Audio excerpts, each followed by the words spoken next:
Sapa Hati bersama Gus Agus.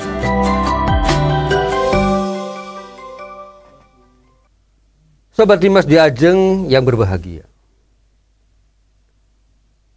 Untuk itu marilah kita persiapkan diri kita sebaik mungkin. Persiapkan keluarga kita sebaik mungkin untuk menghadapi bulan puasa nanti. Yang pertama yang harus kita lakukan adalah rasa syukur. Bersyukur atas karunia Allah yang diberikan pada kita.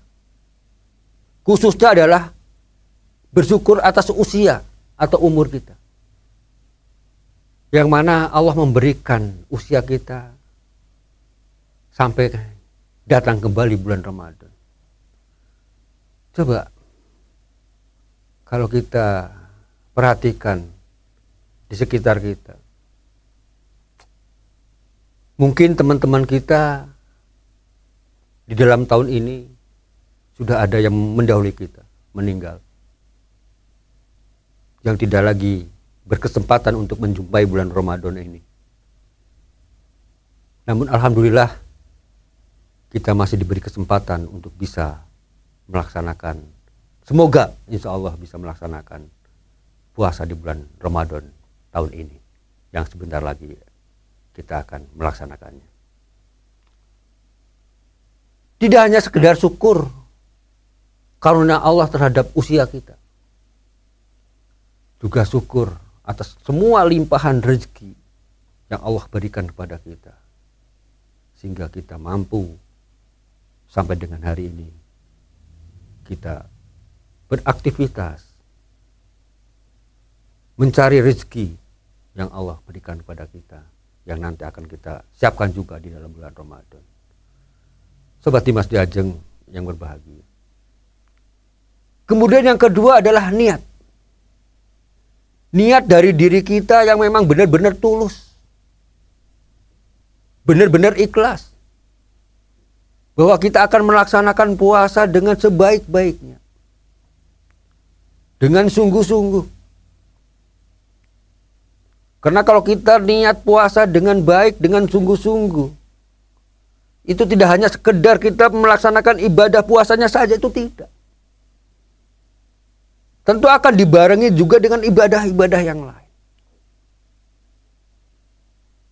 Kalau kita niatnya adalah ikhlas, lillahi ta'ala, maka nanti di dalam melaksanakan ibadah puasa pun, kita tidak mungkin akan merasakan mengeluh.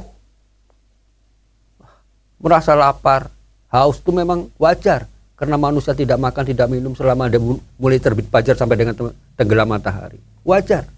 Merasa lapar, merasa haus. Cuma karena niatnya kita memang sudah niatkan dengan tulus, dengan ikhlas. Fa insya Allah. Ya, kita tidak akan merasa mengeluh. Justru akan kita makin semangat. Semangat di sini tidak hanya sekedar semangat di dalam melaksanakan ibadahnya. Khususnya yang berhubungan dengan puasa itu. Namun juga semangat melaksanakan ibadah yang lainnya, kita bekerja semangat. Jadi kalau umat Islam melaksanakan ibadah puasa ini dengan tulus ikhlas, dengan niat yang benar, dengan niat yang baik, niat lillahi ta'ala semata-mata karena Allah, maka tidak ada alasan di dalam bekerja kita merasa lukra-lokro atau malas-malasan karena sedang berpuasa. Tidak punya alasan untuk itu. Karena di dalam melaksanakan ibadah puasa ini tentu juga dibarengi dengan ibadah-ibadah lain. Yang kalau kita tidak memanfaatkan itu, maka kita akan sangat merugi. Karena di dalam berpuasa, di dalam bulan Ramadan ini, semua ibadah apapun akan dilipat gandakan oleh Allah pahala-pahalanya. Dan karunia-Nya akan senantiasa diberikan oleh Allah kepada kita. Yang selalu berbuat dengan niat yang tulus, dengan niat yang baik. Ya, baik itu dalam kita melaksanakan ibadah-ibadah sunnah di dalam bulan puasa, baik itu melaksanakan nanti tarawehnya, melaksanakan itu pembacaan Al-Qur'annya, ya, dan sunnah-sunnah yang lain. Pun demikian juga pada saat kita di dalam melaksanakan ibadah yang hubungannya dengan hablum minan nas. Bagaimana kita bekerja, bagaimana kita berjualan, bagaimana kita yang lain-lain yang berhubungan dengan sesama manusia di dalam kita mencari kehidupan dunia. Ini perlu kita lakukan dengan sungguh-sungguh juga. Karena kalau tidak imbang antara dunia dan akhiratnya, maka di sini tentu yang terbagus adalah menyeimbangkan antara dunia dan akhirat. Sobat Dimas di Ajeng yang berbahagia.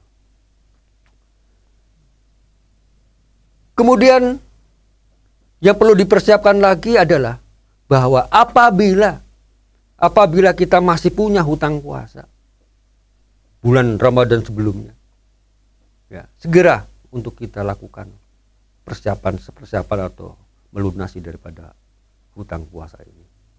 Ya, karena kalau sampai kita tidak melunasi hutang puasa, tentu akan menjadi hutang puasa untuk tahun-tahun berikutnya lagi. Berarti Mas Diajeng yang berbahagia, kemudian yang tidak kalah penting adalah bagaimana kita juga di dalam menyambut datangnya bulan puasa ini juga banyak memperdalam ilmu-ilmu agama khususnya yang berhubungan dengan puasa. Sehingga nanti pada saat kita berpuasa itu ya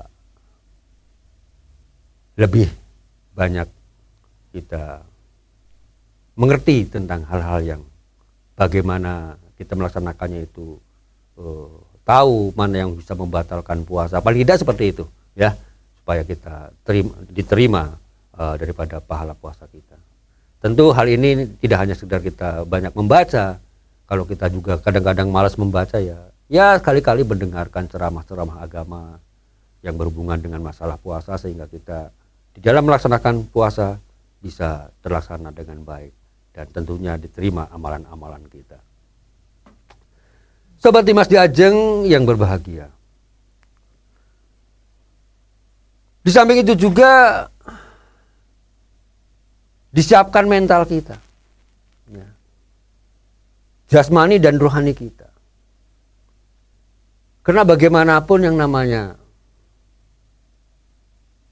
melaksanakan puasa selama 1 bulan, kalau mental kita itu tidak dipersiapkan dengan baik, maka terkadang ya itu tadi yang terjadi, kadang-kadang orang akan putus asa di tengah jalan. Ya, banyak yang seperti itu. Ya, kadang-kadang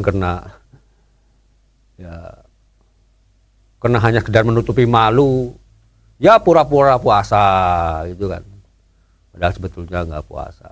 Ya, ini juga kadang masih ada yang seperti itu. Ayo mulai sekarang ya perbaiki mental kita, sehingga memang kita melaksanakan puasa sebagai kewajiban di dalam agama kita, dan tentu ini akan menjadi manfaat buat kita semuanya. Sobat Dimas di Ajeng yang berbahagia, dan tentu juga yang tidak kalah penting adalah nanti yang sudah kita sampaikan tadi adalah mempersiapkan finansial kita atau materi kita.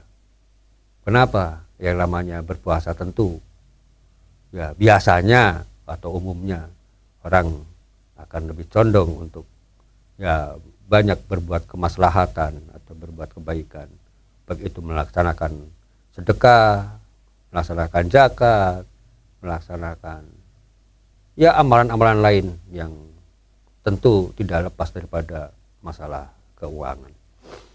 Dan ini tentu kita harus perhatikan juga, karena bagaimanapun hal ini adalah menjadi satu hal yang menjadi perlu banyak kita perhatikan. Apalagi nanti kalau menjelang Idul Fitri, tentu banyak persiapan-persiapan yang biasanya kita lakukan. Walaupun di dalam agama sendiri itu tidak harus begitu. Ya, artinya ya sebetulnya apa adanya aja, tidak harus berlebih-lebihan. Ya, dan karena di dalam berlebihan dalam agama pun sangat dilarang. Ya, kita harus sewajar-wajarnya saja. Namun bagaimanapun yang namanya sewajar-wajarnya di sini ya, kalau kita karena kegembiraan kita menyambut datangnya bulan puasa, tentu yang biasanya makan sama tempe saja, nih, makan sahur ya tentu ya kadang-kadang kita mikir nih makannya cuma sama tempe saja mungkin ya kurang enak dimakan karena tidak terbiasa makan dini hari gitu kan. Jadi mesti ya ada persiapan makan yang lain, walaupun bukan berlebih-lebihan. Dan itu wajar-wajar saja, dan tentu kalau diniati karena ingin supaya nanti pada saat kita sahur itu makannya lebih lahap, lebih enak untuk mempersiapkan diri nanti siangnya berpuasa, nah ini ya boleh-boleh saja. Karena kita sahur pun merupakan satu sunnah Nabi besar Muhammad SAW. Yang mana dengan kita niat nanti bersahur dengan sahur yang benar, maka puasanya nanti di siang hari pun setidaknya fisik kita akan lebih bagus, lebih kuat daripada kita tidak melaksanakan sahur, atau mungkin sahurnya asal-asalan saja atau kurang bergairah sahurnya. Sobat Dimas Diajeng yang berbahagia, maka untuk ini marilah kita semuanya mempersiapkan diri untuk nanti kita bisa berpuasa atau melakukan amal di dalam bulan Ramadan ini dengan amalan-amalan yang baik. Dengan persiapan yang baik tentu akan menghasilkan apa yang kita laksanakan, juga akan menghasilkan yang baik. Demikian, billahi taufiq wal hidayah. Wassalamualaikum warahmatullahi wabarakatuh. Sapa Hati bersama Gus Agus. Untuk saran dan masukan, silahkan WhatsApp ke Gus Agus 0896 8811 6615.